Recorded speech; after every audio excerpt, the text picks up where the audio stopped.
चलिए प्रश्न को पढ़ते हैं। आवर्धन एवं आवर्धन क्षमता में क्या अंतर है। सबसे पहले प्रश्न को समझने के लिए प्रश्न की मुख्य अवधारणा को समझेंगे। मुख्य अवधारणा, तो सबसे पहले हम क्या देखते हैं, आवर्धन। हम देखेंगे आवर्धन क्या होता है। आवर्धन, तो यहाँ पे हम सबसे पहले आवर्धन को समझते हैं और आवर्धन क्षमता को समझते हैं, उसके बाद इसके अंतर को समझेंगे।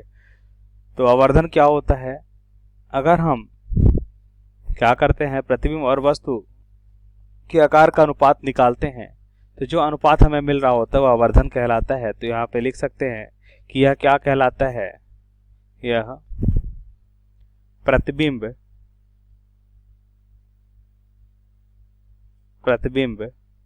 और वस्तु के आकार का अनुपात होता है। प्रतिबिंब और वस्तु के आकार का अनुपात होता है। यह प्रतिबिंब और वस्तु के आकार का अनुपात होता है। तो आवर्धन अगर हम देखें कि यदि प्रतिबिंब हमें क्या मिलता है, अगर हम दर्पण में देखते हैं कि प्रतिबिंब का आकार हमें ज्यादा और वस्तु का आकार अगर कम है, तो इसका मतलब अनुपात ज्यादा होगा। अनुपात अगर हम देखें, आवर्धन को अगर m से लिखते हैं तो यह होता है प्रतिबिंब का आकार मान लेते हैं, या प्रतिबिंब की ऊंचाई मान लेते हैं h i और वस्तु की ऊंचाई को h o मान लेते हैं। ठीक है, तो यहाँ पे ध्यान से देखिए, यदि प्रतिबिंब की ऊंचाई ज्यादा है और वस्तु की ऊंचाई कम है, तो इसका मतलब आवर्धन क्या होगा, ज्यादा होगा। या इसी को हम क्या लिख सकते हैं, v/u भी लिख सकते हैं। इसका मतलब प्रतिबिंब की दूरी बटा वस्तु की दूरी, मतलब प्रतिबिंब की दूरी यदि ज्यादा है तो इसका मतलब उसका आवर्धन क्या होगा, ज्यादा होगा। तो यह तो आवर्धन हो गया। इसी प्रकार हम आवर्धन क्षमता को भी समझते हैं, इसके बाद अंतर को समझेंगे। तो यहाँ पे हम लिखते हैं आवर्धन क्षमता। आवर्धन क्षमता, तो ये क्या कहलाता है, तो आवर्धन क्षमता होता है या प्रतिबिंब द्वारा आंख पर बनाए गए कोण। ठीक है, अगर हम मान लेते हैं, सबसे पहले यहाँ पे हम अंतर को लिखते हैं, प्रतिबिंब द्वारा आंख पर बनाए गए कोण, प्रतिबिंब द्वारा आंख पर बनाए गए कोण तथा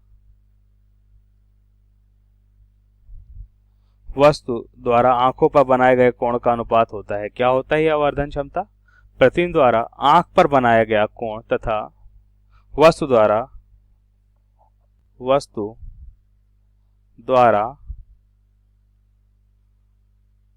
आंख पर बनाए गए कोण, वस्तु द्वारा आंख पर बनाए गए कोण को,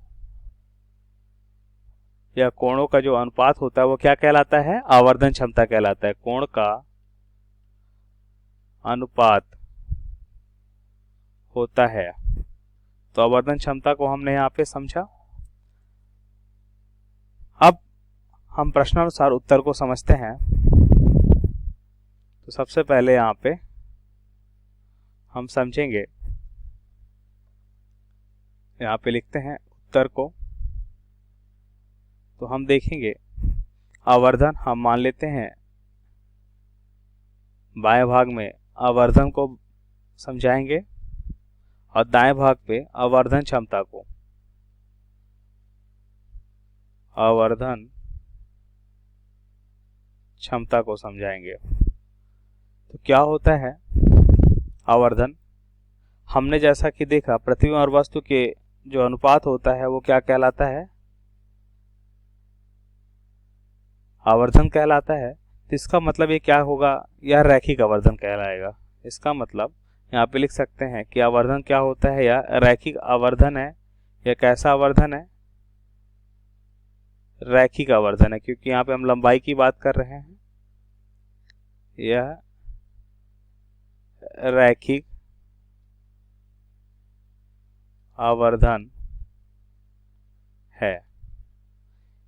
यह कैसा आवर्धन है, आवर्धन क्षमता की अगर हम बात करें तो हमने देखा कि यह कोण बना रहा है, इसका मतलब यह कोणीय आवर्धन है। यह क्या होता है, यह कोणीय आवर्धन है। कैसा आवर्धन है, कोणीय आवर्धन होता है, यह कोणीय आवर्धन है।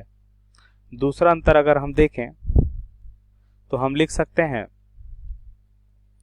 कि यह रैखिक आवर्धन क्या होता है, यह आवर्धन m बराबर हम लिखते हैं, यह रैखिक आवर्धन होता है v/u। इसका मतलब वस्तु की दूरी v हमारा क्या होता है, प्रतिबिंब की दूरी, और वस्तु की दूरी का जो अनुपात है यही रैखिक आवर्धन होगा। और यहाँ पे अगर आवर्धन क्षमता की बात करें तो यह क्या होता है, या फिर हम इसे ऐसा लिख लेते हैं कि यह रैखिक आवर्धन का सूत्र जो है m बराबर क्या होता है, v/u। अब दूसरा नंबर लिखते हैं यहाँ पे, रैखिक आवर्धन में हम देखते हैं कि v का मान बढ़ाने पे आवर्धन क्या होता है, बढ़ता है। तो यहाँ पे लिख सकते हैं कि यह v के बढ़ाने से क्या होता है, बढ़ता है। यह v के बढ़ाने से बढ़ता है। और यहाँ पे देखिए ये क्या होता है, यह आवर्धन जो है v के बढ़ाने से घटता है। यह आवर्धन v के बढ़ाने से क्या होता है, घट जाता है। तो आवर्धन क्षमता हम देखते हैं कि यदि प्रतिबिंब की दूरी जो है अगर ज्यादा हो है तो इसका मतलब क्या होगा, आवर्धन क्षमता कम होगी। क्या हो जाएगी, उस वस्तु की आवर्धन क्षमता कम हो जाएगी। इसका मतलब वहां पे कोण कम बनता है, क्योंकि हमें पता है यह कोणों का अनुपात होता है। तो यह आवर्धन v के बढ़ाने से घटता है, v के बढ़ाने से घटता है। अब हम देखेंगे कि जो रैखिक आवर्धन का मान है, यह मान अनंत से या प्लस अनंत और माइनस अनंत के बीच होता है। क्या होता है, प्लस अनंत और माइनस अनंत के बीच होता है। यह कैसा होता है, इसका मान जो होता है वो d/f, यह d/f और 1 प्लस d/f